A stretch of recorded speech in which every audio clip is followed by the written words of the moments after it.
If you weren't already afraid of the woods, you will be by the end of this video. But before we get into today's stories, if you're a fan of the strange, dark, and mysterious delivered in story format, then you've come to the right channel because that's all we do, and we upload 3, 4, even 5 times every week. So if that's of interest to you, please release a massive, a massive saltwater crocodile. So if that's of interest to you, please release a massive saltwater crocodile inside of the like button's house. Also, please subscribe to our channel and turn on all notifications so you don't miss any of our weekly uploads. All right, let's get into today's stories.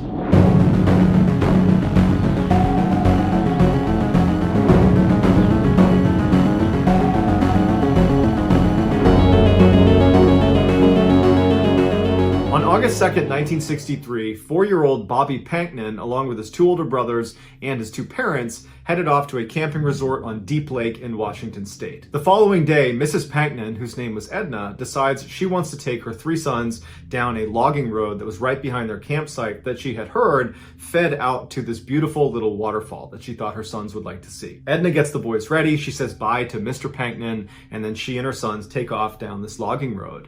And as soon as she's on the road, it occurs to her that it's totally overgrown. The grass is really high, it's rocky and bumpy, and she's thinking to herself, there's no way any vehicle is getting down this road. And probably there's been no vehicles on this road for a very long time. This is a very isolated place on this campsite. So they walk for a little ways on this overgrown logging road until they see there's a turnoff that leads down to the water and this little waterfall. And so right away she saw there was all this brush they were going to need to walk through, and the ground looked pretty rough.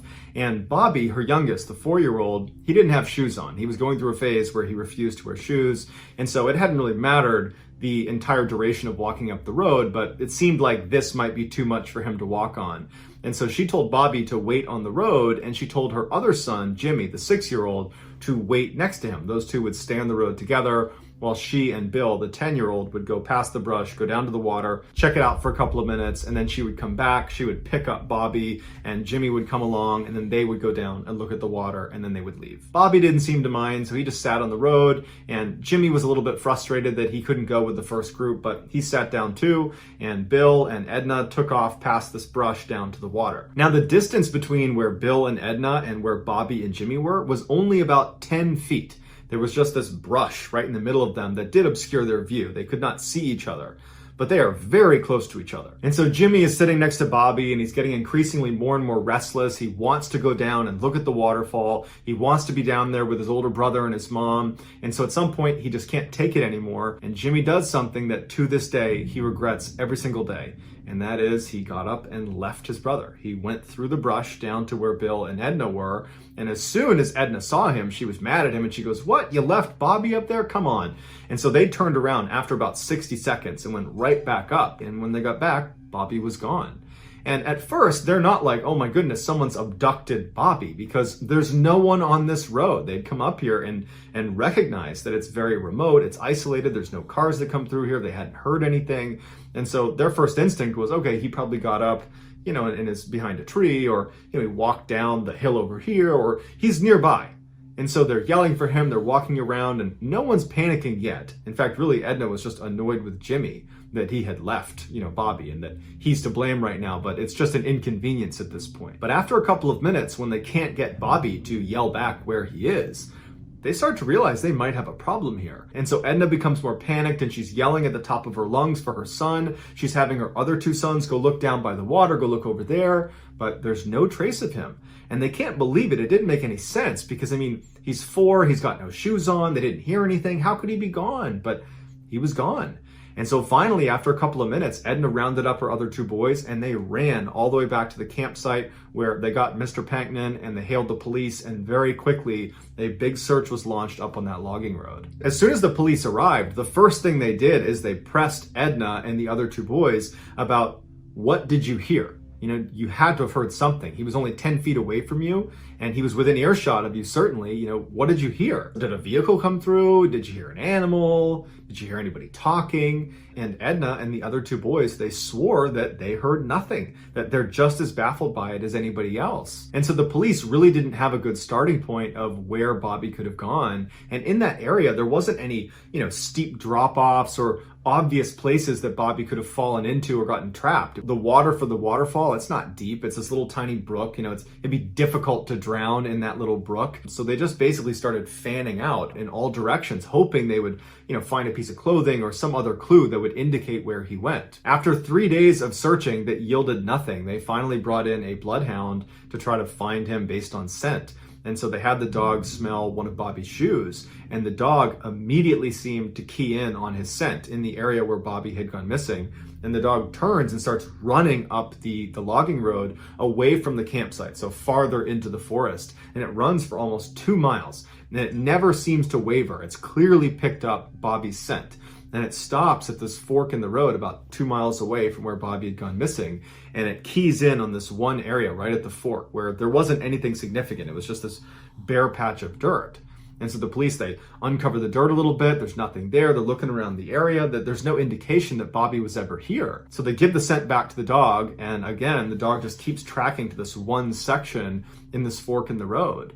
But they didn't know what to do with that information because there was nothing there. The search for Bobby was called off after 7 days because they could not find anything. And so the lead investigator came out and did this press release where he basically said, "We have no idea what happened to Bobby. However, we do think he was abducted." And his reasoning for this was pretty straightforward. Bobby was a young kid that had no shoes on in an unfamiliar forest, and he was only out of eyesight for 2 minutes. So how far could he really have gotten? Certainly not far enough that his family wouldn't have found him after those 2 minutes were up and they began looking for him. And so if you go down the abduction rabbit hole, you start with, okay, a person must have taken Bobby. But for a person to take Bobby, that means a person had to be in this area that was super isolated and remote, and they hadn't seen anybody in the area, and there were very few campers at the campsite. So realistically, if a person was going to abduct Bobby, they had to have been planning it and had to have been hiding in the trees and were stalking this family until they got to that spot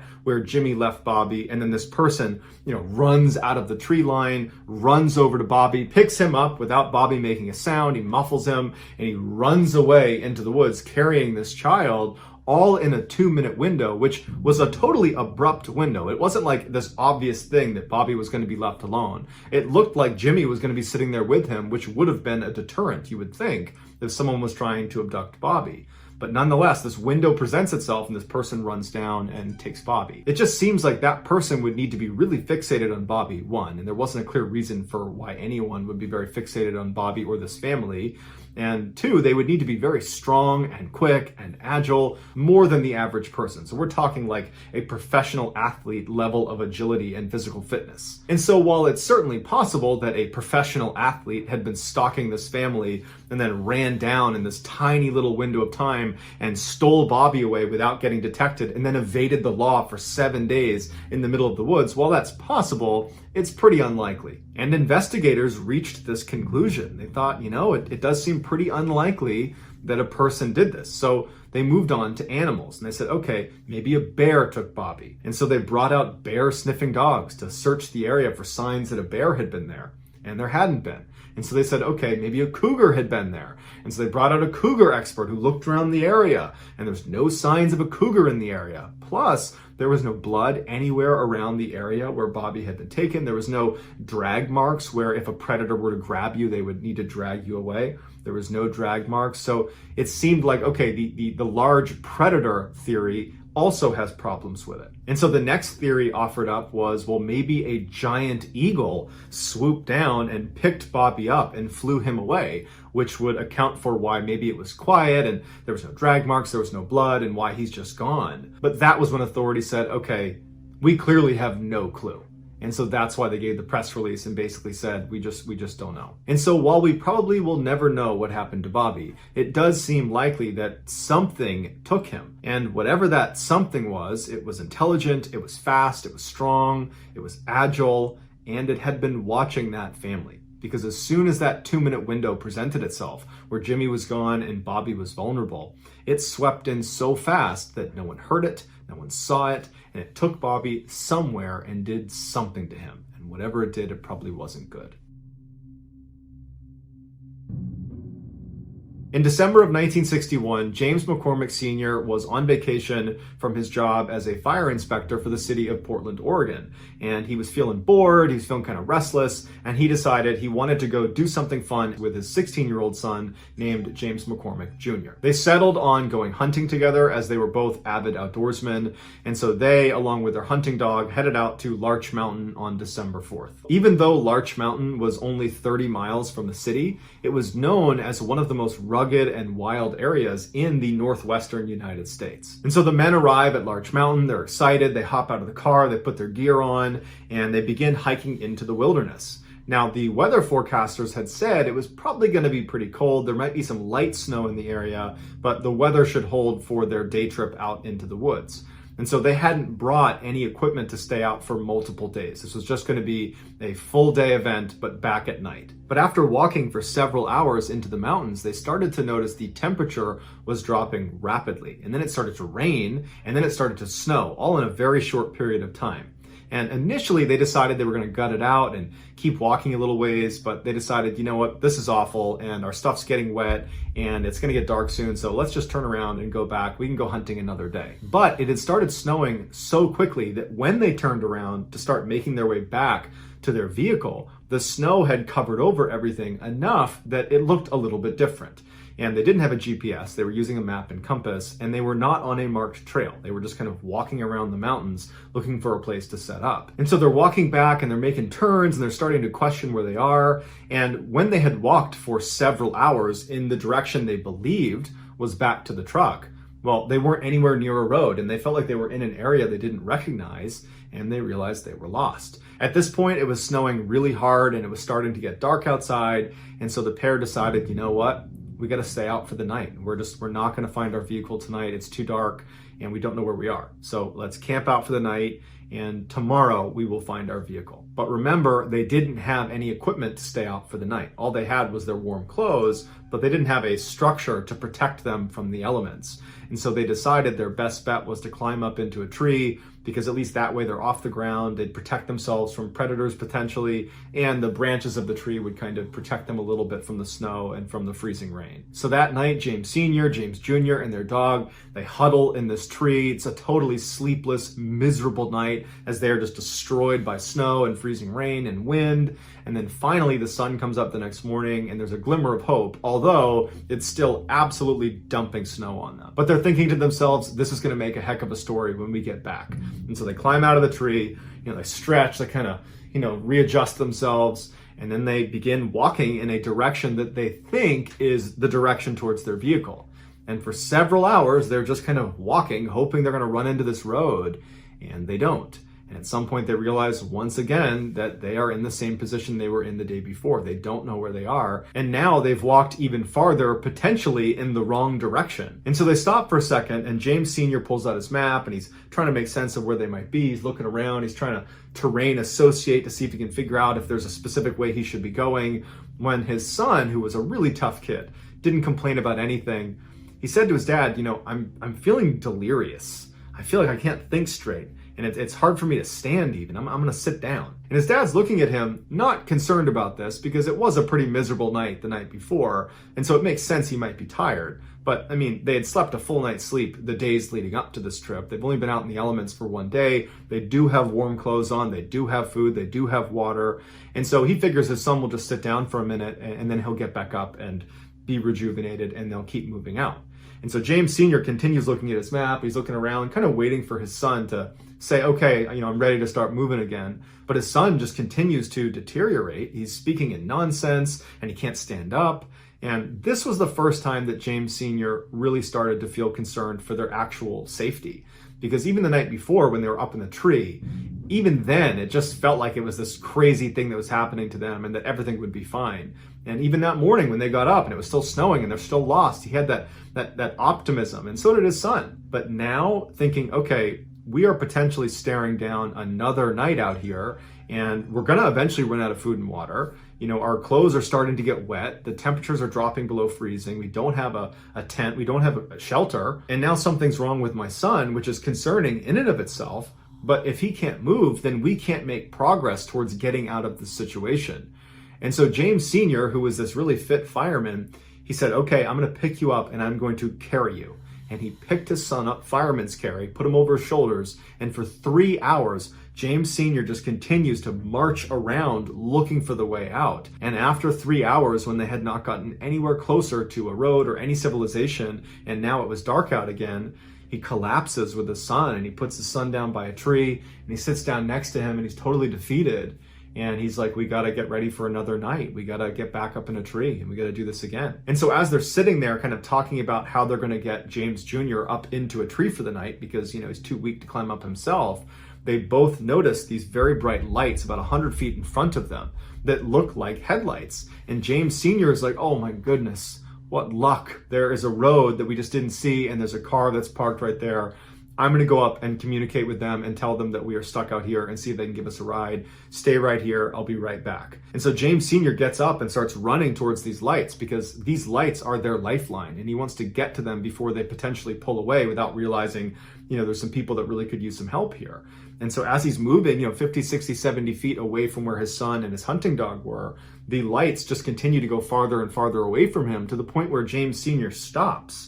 And he's looking at these lights thinking, are those headlights? Like, what are those lights?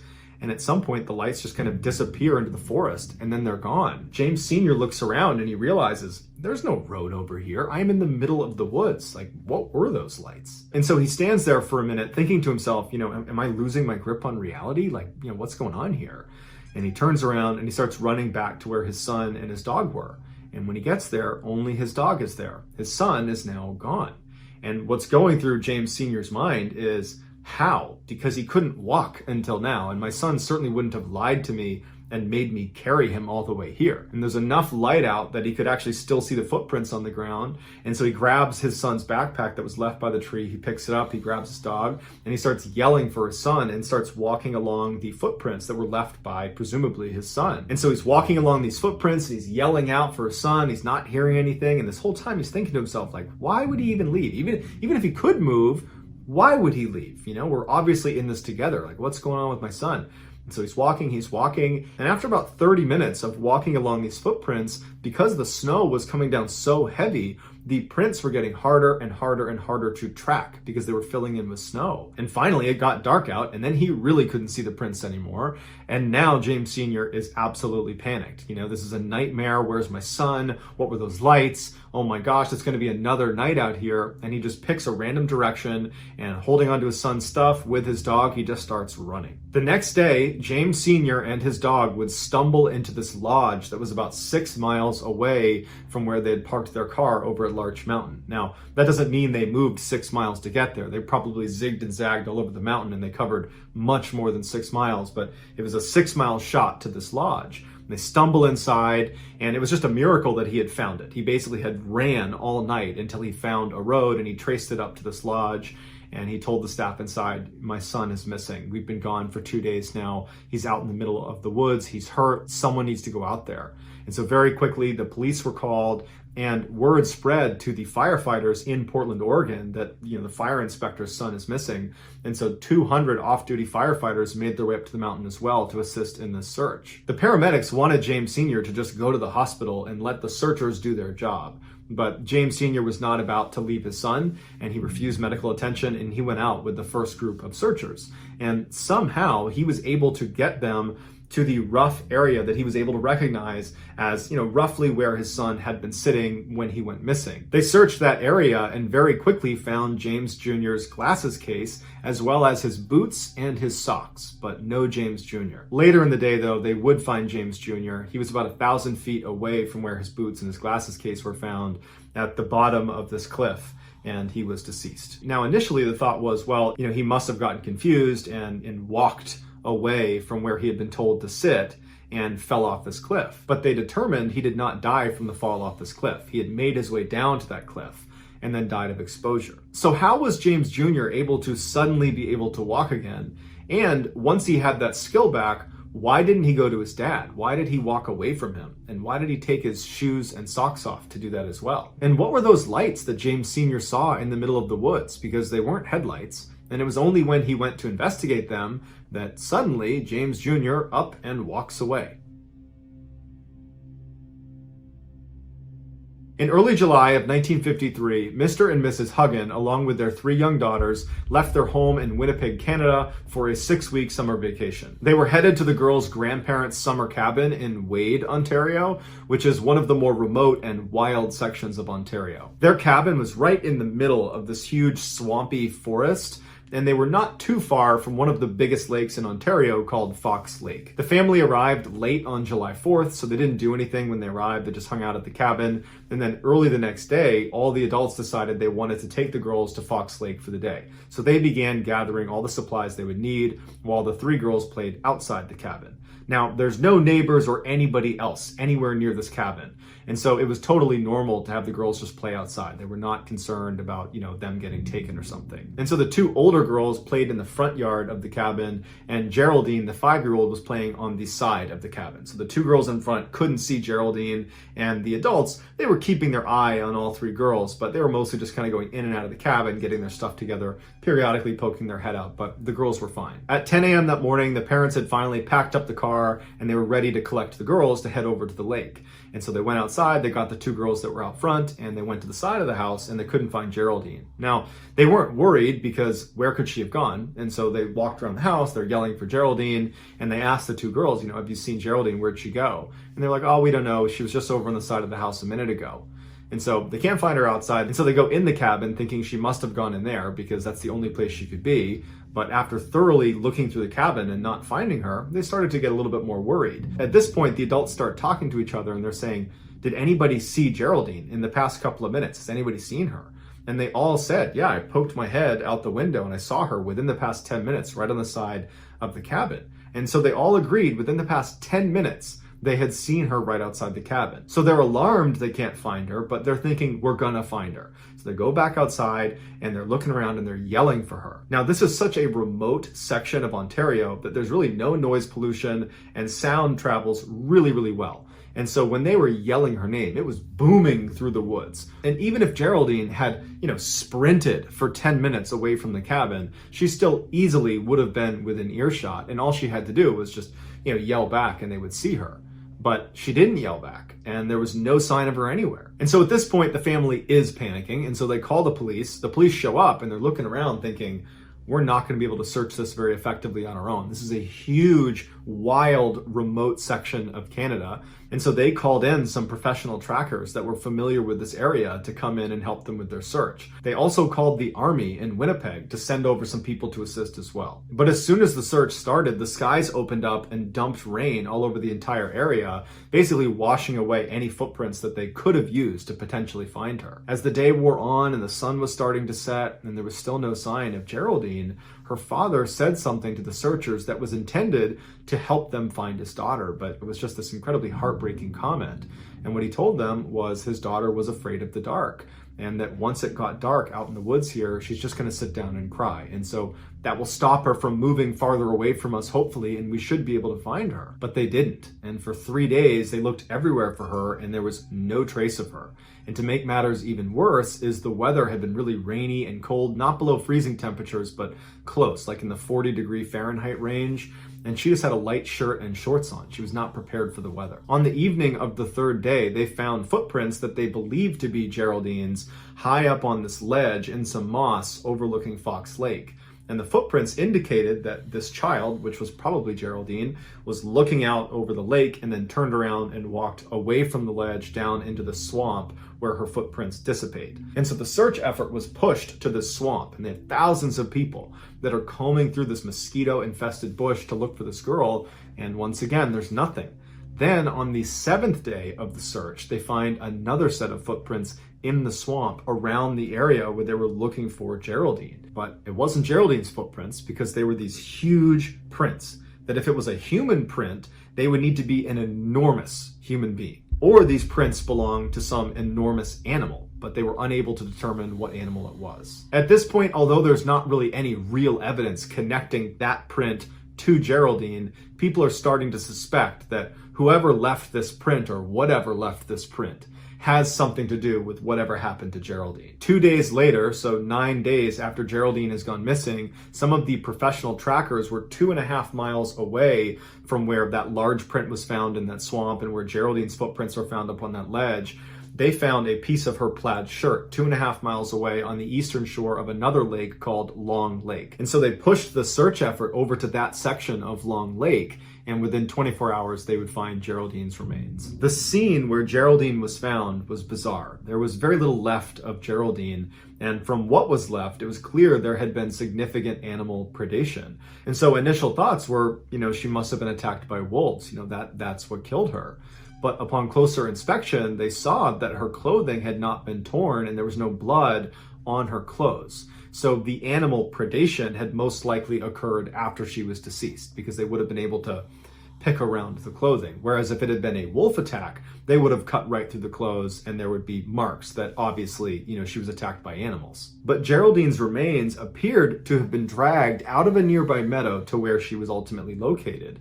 And so they followed the drag line into this meadow, and it led them to this opening where all the grass had been matted down. And investigators said it looked like something big had been laying there.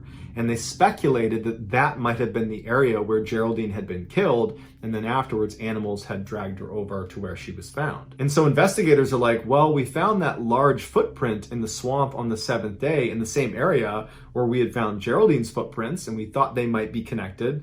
And now we're finding a large, what appears to be body print in this meadow that's right near where Geraldine's remains have been found. And so probably whoever or whatever left that print in the swamp is the same one that left this print here in the meadow, and therefore is probably Geraldine's killer. But this left investigators with two theories that didn't really make any sense. The first one was, okay, these prints, the swamp print and this body print, belong to an enormous person, like a giant, who ran up to the cabin and abducted Geraldine and ran off, and no one saw them or heard them. And for weeks, they've managed to totally evade capture despite being, again, an enormous person lumbering through the forest. So that seemed really unlikely. One, that this giant person even existed, and two, that if this giant person existed, how could they not get caught?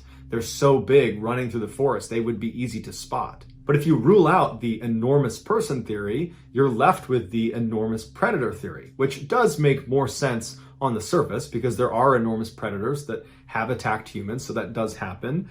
But when they looked at her remains, they ruled out a wolf attack, and really, they ruled out animal attacks. But if this is an enormous predator, how did it kill Geraldine? The family was told that unfortunately, because there wasn't enough left of her, they weren't able to determine a cause of death.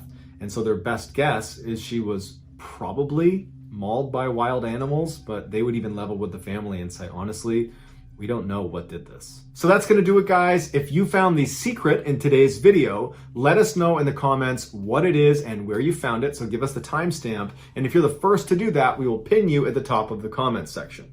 If you enjoyed today's video and you haven't done this already, please release a massive saltwater crocodile inside the like button's house. Also, please subscribe to this channel and turn on all notifications so you don't miss any of our 3, 4, even 5 weekly uploads. If you want to get in touch with me, you can direct message me on Instagram or on Twitter. My username for both platforms is the same. It's JohnBallen416. I also have a ton of content over on TikTok where my username is Mr. Ballen. If you have a story suggestion, please submit it to our subreddit just called Mr. Ballen. It's linked in the description below. So whether I see you on Instagram, Twitter, TikTok, Reddit, YouTube, or some combination, just know that I really appreciate your support. And until next time, that's going to do it. See ya.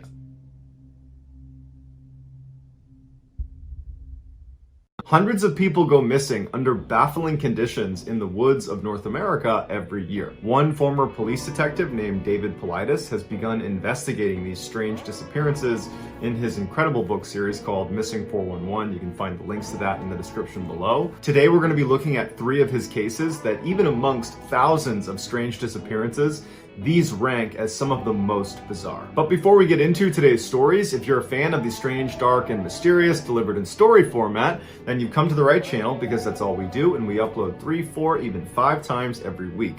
So if that's of interest to you, please do a trust fall with the like button, but when they start to fall, just walk away. Also, please subscribe to our channel and turn on all notifications so you don't miss any of our weekly uploads. All right, let's get into today's stories.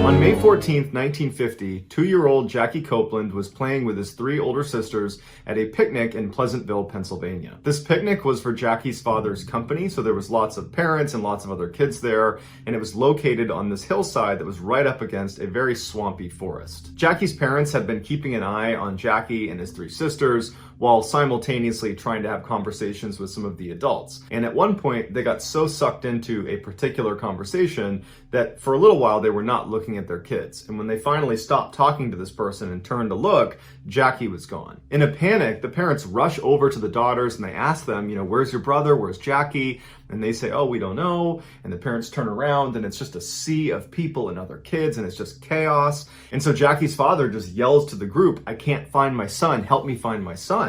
And so very quickly, the whole picnic starts looking for Jackie Copeland. After about 15 minutes, when over 100 people looking could not find any trace of Jackie, his parents called the state police. The police showed up in force with bloodhounds and they began looking all around the area, but the dogs couldn't pick up a scent, and they, like the rest of the hundreds of volunteers, could not find any indication of where Jackie might have gone. The assumption was he must have wandered off into the forest, but after being in the forest and looking around and seeing how difficult it was to navigate because it was basically just this big swamp, they figured we're bound to run into him here because he just can't have gotten very far. But that night when the sun went down, they still hadn't found Jackie and they still had no leads. And so the police and most of the volunteers had to suspend the search until the next day when there was daylight. And so Jackie's parents and some really hardcore supporters, they stayed out all night just yelling for Jackie and continuing to look, even though it was nearly impossible with no light. The following morning, when the search was picked up again, there was a crew of people that were way outside the boundaries of what was considered the main search area. They were 2 miles into this swampy forest at this oil repressuring plant. The plant itself was situated on this one stretch of dry land in the middle of this forest, where basically all around it was this impassable, almost moat-like swamp where the water was particularly deep right around the edges. The searchers were not on plant property. They were on the other side of that deep swamp water, just looking at the plant. And one of the searchers happened to notice a child was poking their head around the back of a tree that was right next to the plant. It was like the child was peering at the searchers before tucking itself back behind the tree. The searchers couldn't believe it and they rushed over to the plant, and sure enough, it was Jackie Copeland. Jackie was sent to a hospital and a doctor examined him and said he just had a couple of scratches on him, but other than that, he was in great health. A local newspaper called the Logansport Press followed up with the Copeland family after they were reunited with their son. And they wanted to know what everybody else wanted to know. How did your son get through 2 miles of impassable swampland onto this plant that even adults have difficulty getting to? In the article, the parents said after they got their son back from the hospital and they got him home and, fed and cleaned up, they asked him, what happened? How did you get where you got? And they would say, although he's 2 years old and he spoke in, child speak, kind of like child gibberish, his story was very consistent every time they asked him, and they asked him repeatedly. And so his story was they were at the picnic and he was looking into the forest and he saw someone peering from behind a tree at him. And Jackie felt like this person or this creature wanted him to come into the forest. And so he got up and he walked to the forest. And as he got closer to this creature or person behind the tree, they scampered farther into the forest. And so Jackie pursued them. And so as Jackie continued to walk towards this person or creature who kept vanishing farther and farther into the woods, he said he reached an area that he called the Awful Dark. And when he was in the Awful Dark, he said there were all these wild animals around him that he couldn't see that were howling and barking at him, but they wouldn't get closer to him because he was with a giant.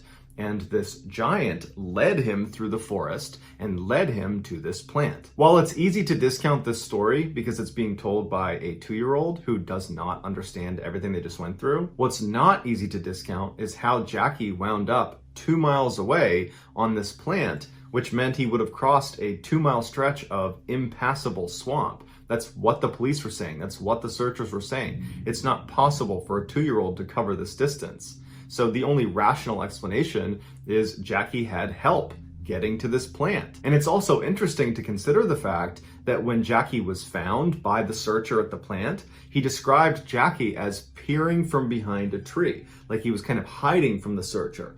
It's the same behavior that Jackie described this person or creature doing to him when he was at the picnic. And so between Jackie's story staying fairly consistent for a 2-year-old and him mimicking the behavior of that person or creature he saw in the tree line, it's led people to speculate that while Jackie certainly may not understand who or what was calling him into the woods, that there's a real possibility that there really was someone or something that was watching Jackie from the tree line and got him to come into the forest.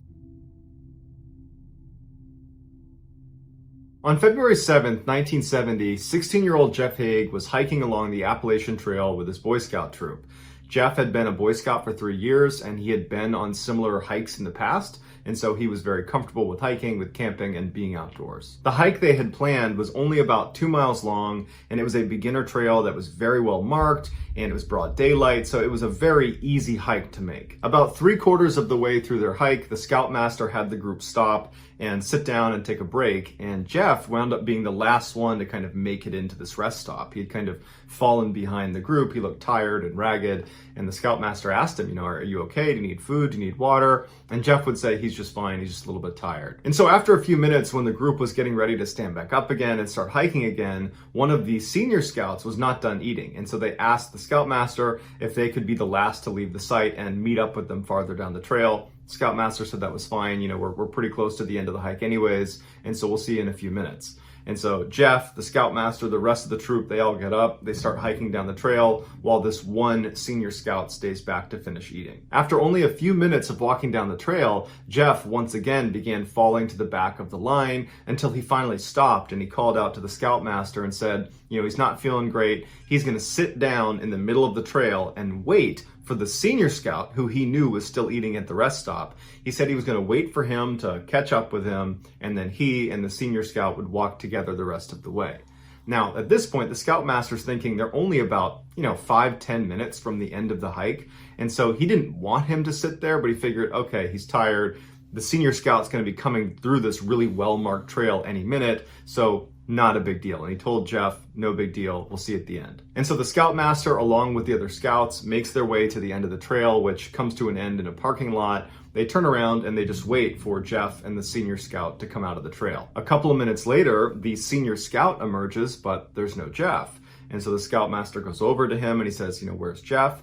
And the senior scout is like, what? I didn't see Jeff. I was alone, and then I walked down the trail and I didn't see anyone. And so the Scoutmaster's like, Jeff was sitting in the middle of the trail, like maybe a couple 100 meters away from you. He was waiting for you. And the senior scout says, no, I didn't see him. And so in a panic, the Scoutmaster and the rest of the scouts ran back up the trail because it wasn't that far to get back to that rest stop. And they're looking for signs of Jeff the whole way, and there's none. At the rest stop, they turned around and were yelling for Jeff the whole way back down to the parking lot. And again, they didn't see him, so they hopped in the van they had left in this parking lot, and they drove to the park headquarters where they informed Park Services that they're missing one of their scouts. The Park Service immediately sent teams out to the area where Jeff had gotten lost, and they called the police, who sent out a whole nother crew of people to assist in the search. Considering how well marked the trail was, everybody was baffled that Jeff could get lost so quickly and so completely. Luckily, Jeff had a pack-on that contained warm clothes, a sleeping bag, food, water, and matches. And so they're looking around and there's snow on the ground and it's already starting to snow some more. And they're thinking, he does have basic survival skills and he's got some supplies. He should be able to survive on his own out here for a couple of days if we can't find him. Over the following week, despite hundreds of people out looking for Jeff in this area, they couldn't find him. And making matters worse is the temperature was plummeting every single day to the point where every night was well below freezing. On the 16th, almost exactly a week from when Jeff went missing, they made a big discovery.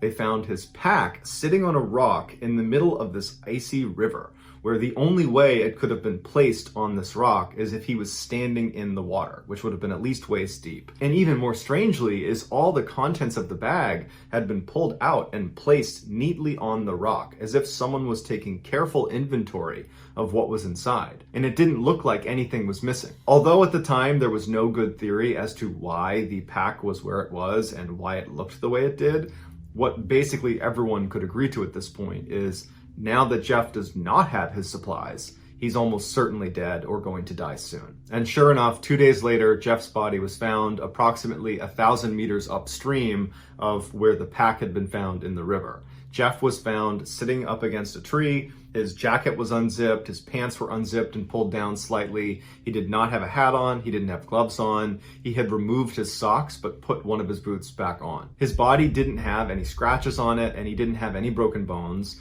It was determined he died from exposure. So with Jeff's discovery, there were naturally a lot of questions. The first one being, why did Jeff wade into an icy river and place his pack on a rock and then take everything out and lay it out on this rock, only to then abandon his pack and walk 1,000 meters upstream and sit down at a tree and start taking his clothes off? And even if he had a good reason to leave his pack and go upstream to that tree, he would have known that if he doesn't go back down to get the contents from in that pack, he was going to die. His legs weren't broken, he could walk, but he didn't. He sat at the tree until he died. And regardless of the pack mystery, why did he leave the trail in the first place? The last thing he said to his scoutmaster was he was going to sit on the trail and wait for the senior scout to finish eating and come meet him. He was not indicating that he was going to go anywhere. He was actually saying, I'm going to be right here. So there's nothing about his behavior that indicated he wanted to voluntarily leave the trail. Yet, based on what they saw, it looked like as soon as his scoutmaster turned around and walked down the trail, Jeff must have hopped up and ran off the trail and jumped into the river and taken his pack off and ran up to the tree and taken some clothes off and sat down and slowly died. Now, of course, none of this makes any sense, unless you consider an alternative theory put forth by people involved in the search. And that was, Jeff was abducted. In that moment of time when he was sitting on the trail and his scoutmaster had walked away and the senior scout had not finished eating yet, so had not seen Jeff yet, while he's sitting there by himself, somebody was in the tree line watching Jeff, saw this moment of weakness and rushed up and took him. That theory does explain a lot of the strangeness around the scene where Jeff was found, but it requires someone to abduct Jeff for no clear reason. They weren't even interested in Jeff. They brought him down to the tree and then were just kind of curious about him.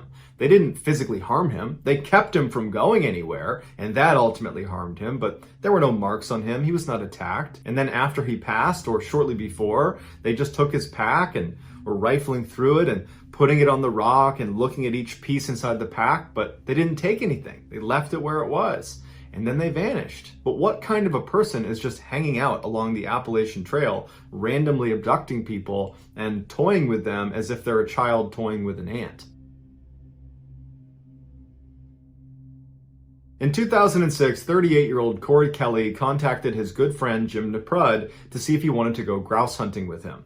Grouse are a type of game bird. Jim agreed, and the pair decided to meet at the Red Lake State Wildlife Management Area in Fort Town, Minnesota, which was not far from where either of them lived. So the two men, along with Jim's dog named Sammy, arrive at the campsite on October 16th. They get out, they start setting up the campsite, putting the tent up, getting all their food laid out, and that's when Jim realizes they did not bring gasoline. So he says to Corey he's going to go into town and get some gasoline. Corey said he would stay back and continue setting up the campsite, maybe go out and get some firewood, and he would look after Sammy while Jim was gone. When Jim pulled away from the campsite, he turned and saw Corey carrying a shotgun with Sammy by his side walking into the woods. And so Jim assumed he must be heading into the woods to go grouse hunting. An hour and a half later, when Jim came back to the campsite, Corey and Sammy were gone. Now at first, Jim wasn't concerned at all. He figured Corey was still out grouse hunting and that he and Sammy would be back any minute.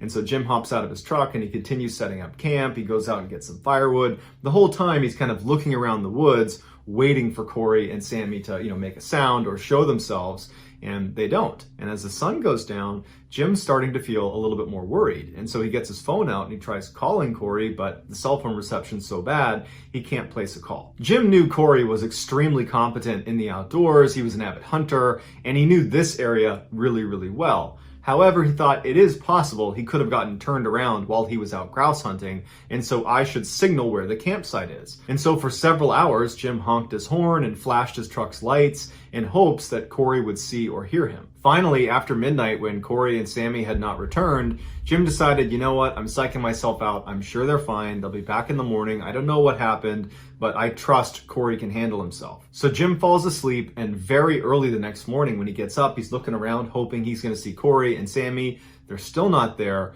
and so Jim begins to search the area himself. Jim walks 2 miles into this forest that's very thick, it's very swampy. He sees no sign of Corey or Sammy, and he's yelling for them. He's trying to call Corey on his phone, but there's no reception. And so he turned around and walked back to the campsite, now trying to dial 911, but even that wasn't going through. It was a total dead zone.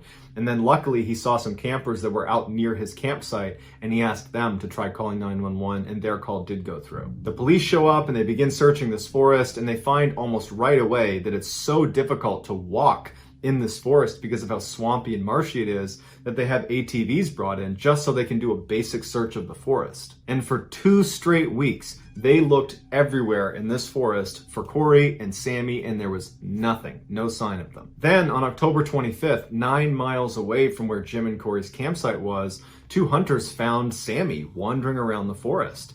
And she was hungry and dehydrated, but overall she was in good health. And so they tried to get her to track to wherever Corey was, but she wasn't doing it. At this point, the focus of the search was shifted to where Sammy was found, and they began searching that area, and 3 days later, they found Corey's cigarettes and his lighter. The following day, they found Corey's overalls, socks, and sweatshirts, now 14 miles from where Jim and Corey's campsite was. But even after finding all these things that belonged to Corey in a relatively small area, they looked and they couldn't find Corey. And then the weather started to get really bad, and it started to snow in the area, and they had to postpone the search. The search was started up again in mid-November, and they brought out all these scent-sniffing dogs, and they searched that area near where all his things were found for 13 more days. But again, they couldn't find anything. And then another wave of bad weather came in, and they had to postpone the search again, this time for the whole winter. They began looking for Corey for a 3rd time the following year on April 28th by flying a plane over the area where all of his clothes had been found, and they were able to spot Corey's body. He was laying right in the middle of the swamp, right in the middle of the tall grass. It was determined he died of hypothermia on the 1st night he went missing, which means he had to have run a mind-boggling 14 miles through this forest before winding up in the swamp. And if you remember, on the very first search for him, the police were unable to just walk around the forest because of how swampy and wet it was. They had to bring in ATVs just to look around. And so the idea that Corey was able to run 14 miles in this swampy forest seemed impossible. In fact, that's what searchers said. It was impossible.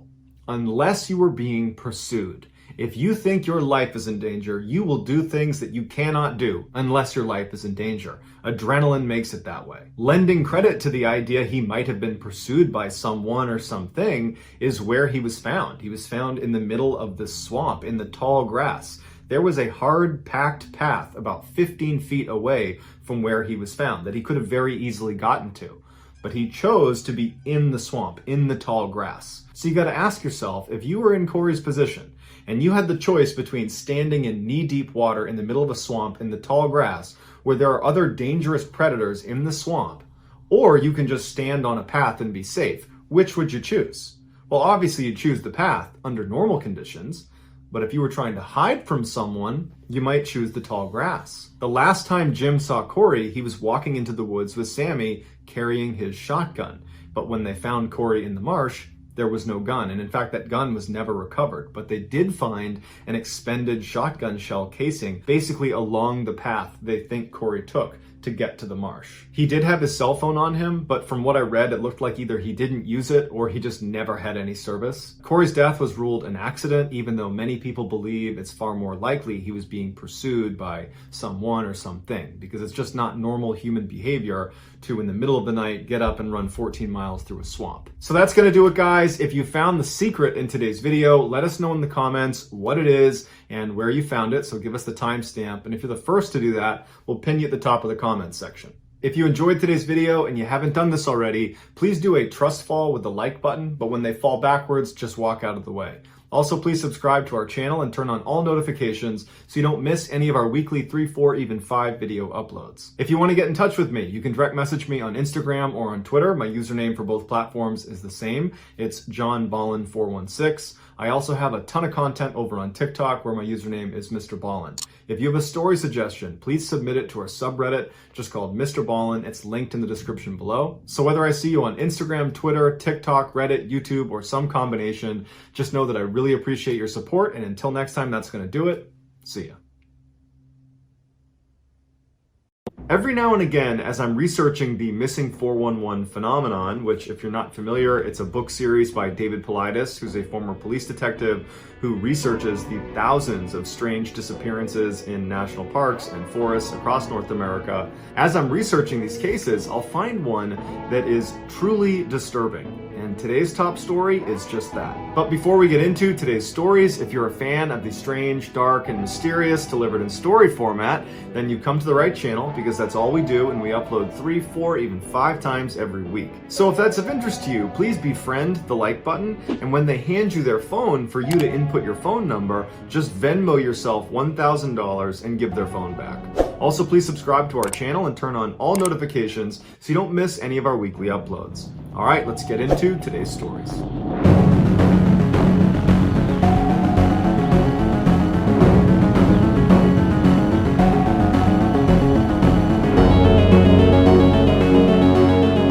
In 1995, 37-year-old Jeannie Hesselschwert was living with her fiancé, Mike Monahan, in Arlington, Massachusetts. The couple had been together for 10 years, and their family said they really loved each other and they were a great couple. In July of that year, Jeannie and Mike left for a planned trip to Yosemite National Park in California to go backpacking and sightseeing. On July 9th, the couple arrived at Yosemite and they entered via this road that was only open during the summer. So as such, it was totally desolate and they were the only ones in this road. And they had about a 2.5 hour drive until they reached the spot they were going to actually stop at. So they had this scenic drive up the road, and about 2 hours into this drive, there was this turnout on the side of the road where a couple of other tourists were standing and sightseeing, and Jeannie and Mike decided they wanted to pull over and get out and stretch their legs. So they pulled over in the turnout, and when they got out, Mike said he wanted to walk down the trail a little ways to this area that apparently was good for bird watching.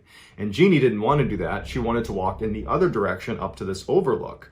And so they decided that they would each get to do their own activities. They'd be gone for 15 minutes and then meet back at the car. So Mike heads down and does his bird watching. And then after 15 minutes, he walks back up to the car expecting to see Jeannie, but she's not there. And this is 1995. Neither of them had a cell phone. And so he can't just call her. And so he just stands by the car and waits. And so he's looking around, waiting for her to reemerge out of the trail she had left on. But after 15 more minutes goes by and he still hasn't seen her, he walks up to some of the tourists that were there in the first place. And he asked them, hey, have you seen this woman Jeannie? And he described what she looked like. And they said, no, we haven't seen her. And so he goes back to the car and now he's getting pretty anxious and he's looking around and he's just waiting for her to show up. And another 15 minutes goes by. So now she's 30 minutes late and he starts walking up the trail to see if he can find her. But he realizes the trail immediately spiders off in different directions. And so she could have gone in any one of these different pathways. And so at this point, he decides, I have to get authorities involved. Time is of the essence. And so he runs back to his car and he sees a Park Service employee emptying a trash can into a dumpster. And so he runs over to them and he says, you know, my fiance, Jeannie, she's gone. She's been gone for 30 minutes. Can you please get in touch with authorities and get people up here looking for her? Within 45 minutes of speaking to this employee, park rangers had made their way up to this area and they began talking to Mike and figuring out where she might have gone, and they start walking down the trail to look for her.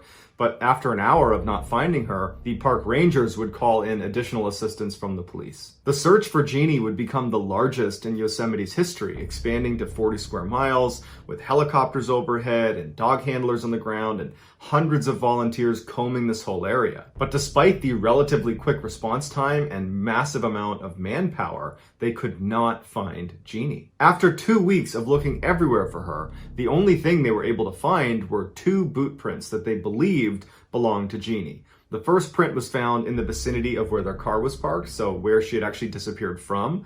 And then the other one was curiously located on a trail that was one of the biggest trails in Yosemite. It was very well marked, it was fairly wide. You're not going to mistake this for anything other than a trail. And the boot print was not walking along the trail. It was cutting across it, as if she was going from wood line, crossing over the trail into the other wood line. This second print didn't make any sense to authorities because they're thinking, if you're lost out in the middle of the woods and you come across a clearly defined trail, a really obvious trail, you wouldn't walk across it and go back into the woods.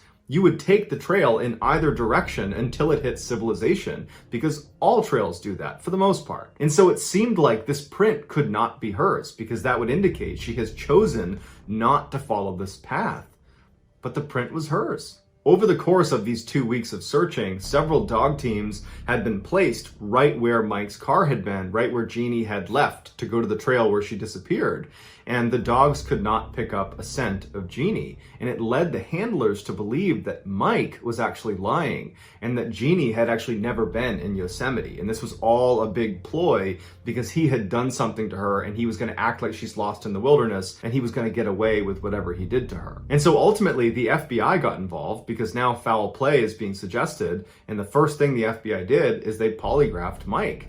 And he passed without question, and he was totally vindicated of any involvement. After that, the FBI dug into Mike's background and Jeannie's background to see if there was any indication of somebody that might want to do Jeannie harm, and they couldn't find anything. She was just gone, and nobody knew what happened to her. On September 3rd, so 2 months after Jeannie went missing, 2 men were in this really remote section of Yosemite to go fishing when they spotted a human body in a pool of water. It would turn out to be Jeannie's. She was 3 miles from where she was last seen by Mike at that trailhead. She was only wearing socks and 1 boot, and she had been sitting in this pool of water for so long that they were unable to determine a cause of death. Initially, it was speculated that she must have fallen into the river that fed ultimately down to where she was found. She must have fallen into that river, miles away, close to where she went missing. Maybe she fell and hit her head and was unconscious, and then she drowned, and then she wound up here. But park officials said there's too many debris along this waterway that her body would never have been able to get down to this spot. But if she didn't drift to that spot, it meant she had to have gotten there on foot. And to get to this particular spot, according to the fishermen that were interviewed after they found her, the only way to get there is to climb up a cliff with climbing gear on, or scale down a cliff, again, with climbing gear on. The only people that go fishing in this area are mountain climbers and rock climbers that have the equipment to get there. From where Jeannie went missing, she would have had to climb down 2,000 feet of cliff face to get to this spot, and she did not have climbing gear. And so when that seemed really unlikely, the next theory was, okay, she must have been abducted and they brought her here. But that means your assailant would have had to carry Jeannie down this 2,000-foot cliff, which also seems really unrealistic. The most widely accepted theory was put forth by a tracker that was involved in this case. They went out and they surveyed the area where Jeannie would have been, and they noticed that the sound the wind made when it passed by this particular clump of aspen trees, when the wind hit the leaves in the trees, it sounded like a car driving by. And so they speculated that maybe, Jeannie, she's scared, she's panicking, it's nighttime, and she hears this sound and she thinks she's hearing a road. And so she would have walked towards the sound of, the car, which really was the leaves, and she would have disregarded, for example, the trail. She would have walked over the trail because she's trying to get down to this road. She's kind of fixated on this road. And at some point, she could have potentially wound up at the side of that cliff that would have led down to where she was found. And then she could have slipped and fallen over the edge and landed in one of the rivers that would have flowed down to where she was found. But park officials and authorities were a little bit skeptical of this theory because for her to have landed in a stretch of water that did connect to where she was found, it was almost like she would have had to leap off the cliff to land in that stretch of water. It wouldn't have been just falling over the edge and then you're landing in this water. It would have been more of a jump to get to it. So the idea that, Jeannie is running and leaping off cliffs, that doesn't really add up either. But park officials and authorities, they don't have a better theory. In fact, no one has a better theory. We're just left with a lot of questions, like how did she wind up in this inaccessible area? Why didn't the dogs pick up her scent? Why didn't she take that trail down to safety? Why did she cross over it? Unfortunately, we'll probably never know the answer. On September 19th, 2013, 69-year-old retired middle school teacher Amy Linkert and her friend, 63-year-old Joe Blakesley, who was a physician, headed off to the Craters on the Moon Park in Idaho. This park is actually a dormant volcano. It's not extinct. It's going to be active again, probably in the next 1,000 years. But for now, it's this beautiful park that is known for these crazy lava fields that look otherworldly. You know, barely any vegetation can grow on them, and there's just a strip of pavement they've kind of weaved through these massive jagged lava fields. And then you have all these big mounds that are the actual volcanoes. Another feature of this park are all the lava tubes underground. All the molten lava, when it jets around underneath the surface before shooting out, it carves these natural tunnels underground, these huge caverns. They're like these big caves you can explore. And there's 1,100 miles of lava tubes, tunnels, and caves underneath this park. The two women told their families they would be back in Boise, Idaho by the 21st. But when the 21st came and they were not home, their families were suspicious. They tried calling them, they didn't pick up. And for the next 36 hours, they just kept trying to call them and, called around to see if anybody else knew where they were. And then finally, on the morning of the 23rd, when no one knew where they were, they reached out to the authorities. The formal search for these two women began on the 24th, so 5 days after they had initially left for this trip. And the searchers quickly found their pickup truck parked in the parking lot of the Craters on the Moon Park. And in their truck were their two dogs, who were alive, they were okay, and in the front seat were their purses and their cell phones. But there was no sign of Amy or Joe. This was obviously a bad sign, and so the search was really kicked into high gear to see if they could find these women before it was too late. But unfortunately, within 24 hours of finding the truck, they would find Amy's body. And her body was located way off of the main trail. She was in an area that the park superintendent described as incredibly rugged and inaccessible. Now, at this park, there is a strip of cement that weaves through this really dangerous lava field. And if you were on this strip of cement, you wouldn't be thinking about walking onto the lava field. Not only would you need to navigate all these massive mounds of jagged, cooled lava, there's all these cracks in the ground that you could fall through and just plummet to your death. So no one's about to start walking off the trail, especially not two older women that went here just to have a casual stroll through the park. They were not there for some grand adventure. They were not athletic distance hikers. It made no sense that Amy would be so far off the trail in an area that was so dangerous and so clearly off limits. When the families were notified that Amy had been found and they were still looking for Joe, the detail that the family keyed in on was the idea that these two women left their dogs in the truck. That was something so unbelievably uncharacteristic of either of them. They adored those two dogs. They would never, ever abandon them like that. In fact, because of that detail, the families jumped to this has to be foul play because they never would have done that. They wouldn't have abandoned these precious dogs. The search for Joe would continue. They basically shifted the entire effort to center over Amy, where she was found, and work in circles out from there to see if they could find her. They had helicopters flying overhead. They had mining experts walking through all the lava tubes below, and they couldn't find her. Finally, on October 23rd, so 28 days after Amy was found, Joe's body was discovered as well, and she was lying 1 mile away from where Amy had been found in a similarly inaccessible part of the park that would have required significant climbing over jagged, cooled lava fields and all these cracks in the ground she would have had to navigate to reach where she was. And even more strangely is the area where she was found had been searched extensively by air, with helicopter pilots flying overhead, and by cadaver-sniffing dogs that had been in that area, and they had not picked up her scent. So either the helicopter pilots and the cadaver-sniffing dogs were just wrong or missed something, or Joe had not been there the whole time. A cause of death has not been determined for either of the two women. However, what was released is neither of them appeared to have suffered an incapacitating injury, meaning they weren't struck down where they were. They were traveling and ultimately stopped where they were. It seems highly unlikely that these two women abandoned their two dogs and left their cell phones in the car and then wandered way off the trail and separated from each other, all without supplies. But even if they had done that, even if they had, separated and left the trail, where they ultimately reached seems like an area they would not have been able to get to without assistance. And since they were separated, they weren't able to help each other get where they were. So although authorities have ruled out foul play, this was deemed an accident, It does seem like if there was ever a place to commit an attack, it would be this particular park, because underneath the park is 1,100 miles of lava tubes that connect to each other and weave all through the park. And there's hundreds of caves, many of which have not been found or explored, that it would be pretty straightforward to attack someone and then go underground and not be found. Certainly makes you wonder who or what could be hiding underground in those lava tubes. On March 7th, 1975, 21-year-old Mark Hansen, along with two of his friends from college, Ben Fish and John Chidester, arrived at a parking lot on the eastern side of the Appalachian Trail. All three of the young men were in incredible physical shape and were excited to spend their spring break challenging themselves on some of the trail's most rigorous hikes. The day before they were supposed to go, they almost canceled the trip because there was this terrible weather system that was coming over the trail.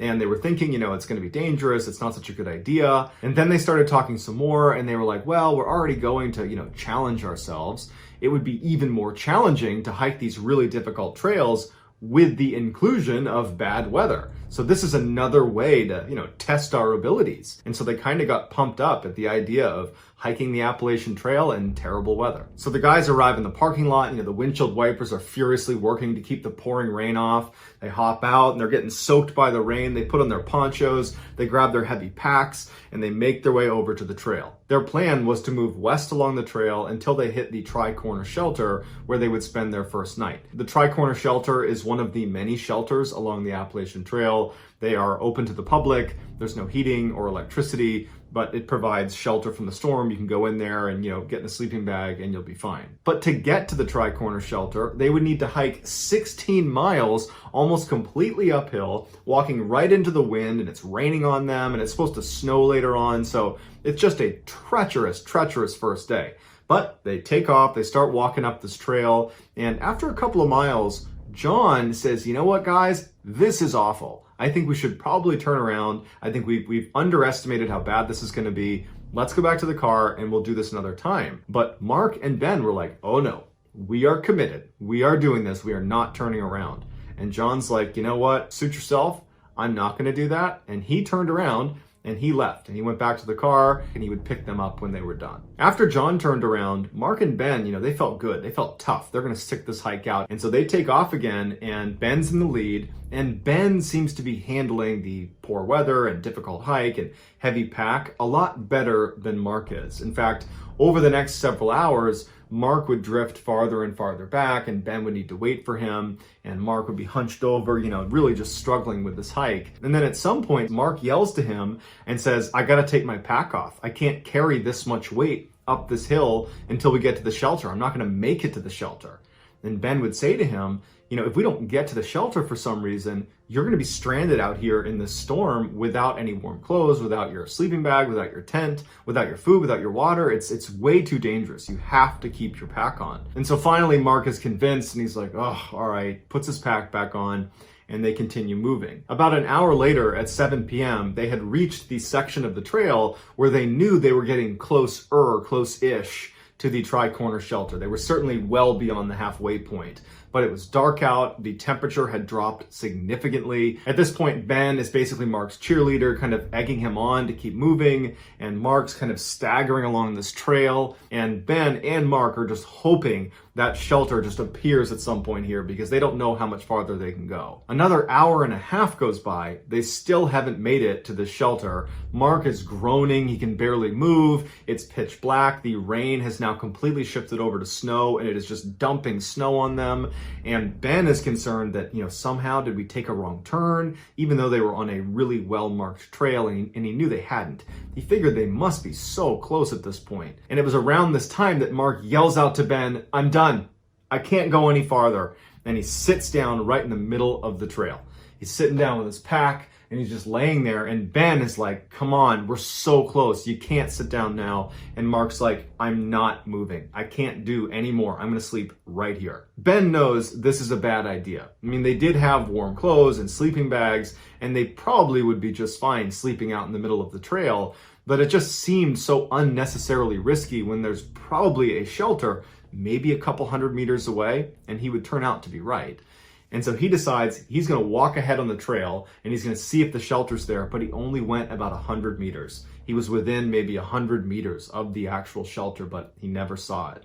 And so after going ahead and feeling like, man, I don't want to drag Mark any farther, if there's no shelter ahead, for all we know, we took a wrong turn. And so he turns back around and he goes back near Mark, not next to him, but close enough to him that he can see him.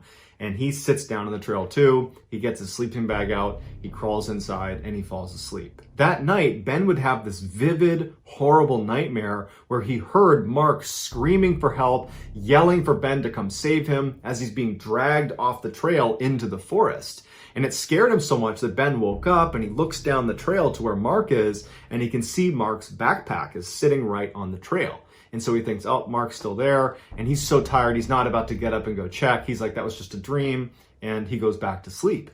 The next morning, when the sun comes up, Ben gets up again. And the first thing he does is he looks over at Mark and he sees the pack. But he realizes that Mark is not there. It's just the backpack. And so Ben jumps up and he yells for Mark. He doesn't get a response. He's looking around thinking he's got to be around here, but he's not. It snowed that night, so any tracks Mark would have left to show where he went to were now covered up. And that's when it dawns on Ben that that dream he had the night before, that might have been real. And he has this sinking feeling that something horrible has happened to Mark and that he didn't save him. And so he thinks, I gotta get authorities. He grabs his bag. He leaves Mark's there because he's thinking maybe he'll come back and he'll grab it. And Ben turns and runs down the trail in the direction he hopes is towards this tri-corner shelter. And he can't believe it when literally 200 meters away, he finds the tri-corner shelter. They were that close. And inside are other hikers. He was able to get one of them to run down and get Park Services to know that they have a missing hiker on the trail. Searchers were dispatched to the area where Mark and Ben had been sleeping on the trail. The first thing they did is they went to his bag, and inside were all the things he would need to survive out in the wild. His tent, his warm clothes, his sleeping bag, his food, his water, everything. It was all left there. Over the next few days, hundreds of searchers combed the area. They had helicopters overhead, and they made no significant discovery. However, one park ranger discovered this huge cave that was not that far away from where they had been sleeping. And inside of this cave, this ranger said a large mammal had been staying recently. It was not there now. And there was all these animal bones inside the cave. So it was obviously a predator of some kind. And so there was speculation that between this cave that probably held, a bear or something like that, and Ben's dream that probably was reality of Mark being pulled off the trail screaming for help, that maybe Mark was attacked by some animal that dragged him away. On the 9th day of the search, Mark's body was found. It was located 3 miles down the hill from where he and Ben had been sleeping up on that trail. Mark was positioned up against a tree. His jacket was open, his gloves were off, and his boots were off, and they were placed right next to him. An autopsy concluded he must have died within 24 to 36 hours of leaving that trail. So there's lots of questions with this one, namely, why did Mark, in the middle of the night, get up, not tell Ben where he was going, and then leave the trail and walk 3 miles away? The trail they were on was very well worn, that even at night in a snowstorm, it would be very obvious if you were on the trail or if you were off the trail. If you look at this picture, this is a section of the trail they were on. This is not the literal place they were at, but this is a good representation. As you can clearly see, there is a trail that runs down the middle, and then there is the forest to the side of that trail. That if you were to leave the trail, you'd be bumping into trees left and right. It would be very obvious you were off the trail. So Mark had to have known he was leaving the trail. But even if Mark had a great reason for wanting to leave the trail, just hours earlier, he couldn't even stand. That's why they were even laying on the trail to begin with, because he couldn't go any farther. So the idea that he can just jump up in the middle of the night and navigate this really difficult terrain for 3 miles in total darkness in the snow, that doesn't make sense either. And then you have Ben's dream, where he hears Mark screaming for help, and he's yelling for Ben to come save him as he's getting dragged off the trail. There's a good chance what Ben was hearing and seeing in his dream was actually playing out just several feet away from him down the trail. So David Paulides and the other people involved in this search, they all believe the key to understanding what happened to Mark is what caused him to scream for help, and potentially what pulled him off the trail and dragged him 3 miles away. So that's gonna do it, guys. If you found the secret in today's episode, let us know in the comments what it is and where you found it. So give us the timestamp. And if you're the first to do that, we will pin you at the top of the comments section.